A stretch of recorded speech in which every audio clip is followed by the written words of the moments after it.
Shalom Bapak Ibu, senang kasih dalam Tuhan. Haleluya, kita bersyukur untuk kasih setia dan pemeliharaan Tuhan dalam hidup kita hari demi hari. Kita sudah memasuki hari Rabu 20 Mei 2026 di pertengahan minggu lagi. Tuhan kiranya terus menjaga dan membela kita hari demi hari. Kita masih terus belajar dalam renungan malam yang saya buat ini. Dan dimanapun saudara dengan waktu yang saudara miliki saat saudara bisa mendengar renungan ini. Dan saya menyapa saudara semua dalam kasih Kristus. Dan hari ini kita akan terus belajar mengenai Roh Kudus yang memenuhi orang percaya. Dan hari ini kita akan belajar lagi pekerjaan Roh Kudus yang sangat penting dalam kehidupan kita, yaitu Roh Kudus membaptis orang percaya. Dalam 1 Korintus 12 ayat 13 di sana dinyatakan, sebab dalam satu roh kita semua, baik orang Yahudi maupun orang Yunani, baik budak maupun orang merdeka, telah dibaptis menjadi satu tubuh, dan kita semua diberi minum dari satu roh. Jadi di dalam ayat ini ditegaskan bahwa Roh Kudus itu adalah roh yang membaptis orang percaya. Apa pentingnya baptisan Roh Kudus ini bagi orang percaya?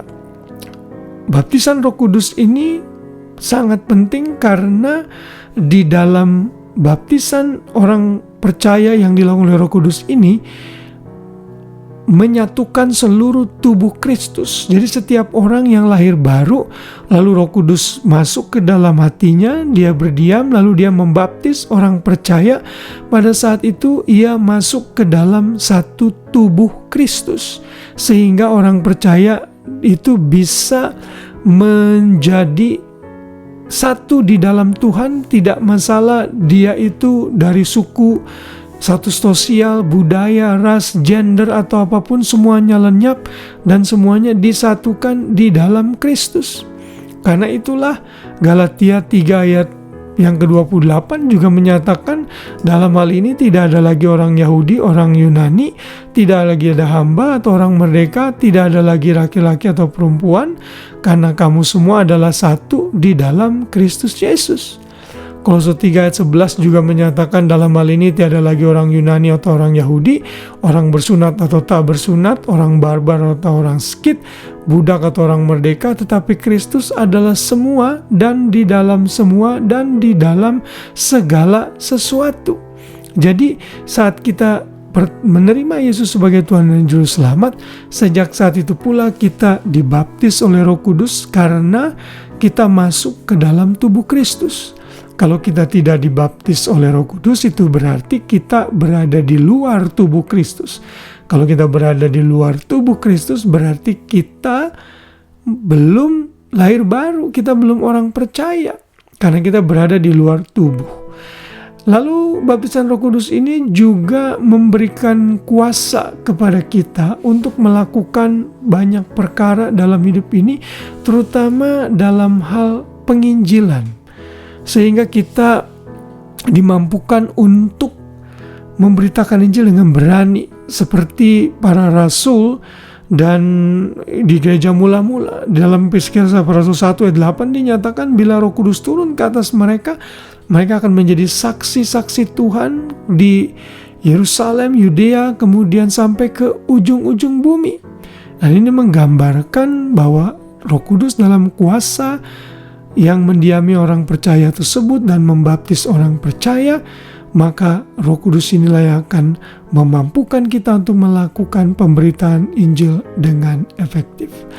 Jadi baptisan Roh Kudus itu terjadi pada kelahiran baru. Memang ada beberapa pandangan dan konsep yang menyatakan bahwa baptisan Roh Kudus itu terjadi nanti belakangan, kalau kita sungguh-sungguh hidup dekat dengan Roh Kudus. Saya mengambil posisi sesuai dengan ayat dari 1 Korintus 12 ayat 13 tadi. Ini menyatakan bahwa di dalam satu roh kita dibaptis semua masuk ke dalam satu tubuh, sehingga tidak ada lagi orang Yahudi dan Yunani, budak merdeka, laki-laki atau wanita, semuanya satu di dalam Kristus. Kalau misalnya baptisan Roh Kudus itu dilakukan belakangan, tidak bersamaan dengan kelahiran baru, berarti menurut ayat ini orang tersebut belum terima Yesus karena dia belum masuk dalam tubuh Kristus.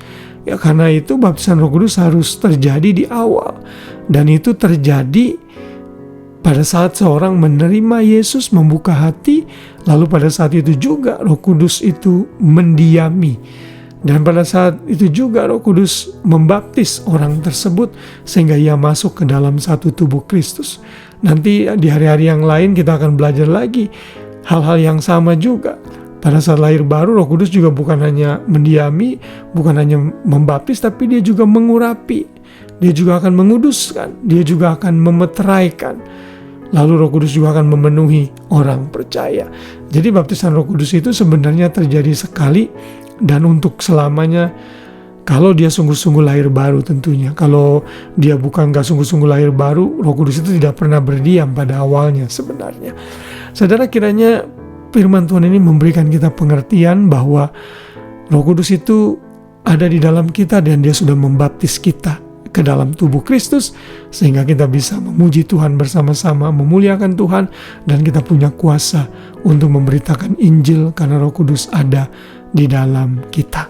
Puji Tuhan, kiranya renungan ini memberkati kita semua dan menambah pengertian kita mengenai Roh Kudus yang adalah pribadi Allah di dalam ketritunggalannya.